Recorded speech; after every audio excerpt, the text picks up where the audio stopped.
Video, we will learn how to add citations from Google Scholar to your EndNote library. For that, let's open the browser first and type in the word Google Scholar. Once you open it, you are supposed to write down the title of research article that you want to cite in your paper. But for now, I'm going through the random category of research papers.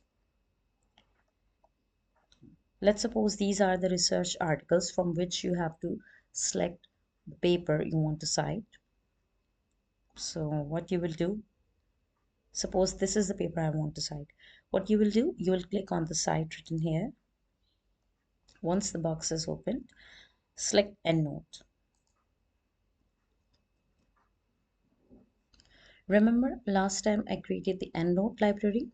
I am supposed to save this citation into the same folder because the libraries are made only once. So I'm saving it here.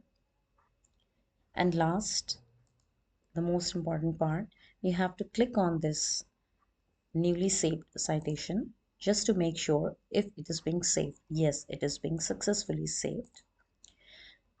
You can also make sure by clicking at the all references.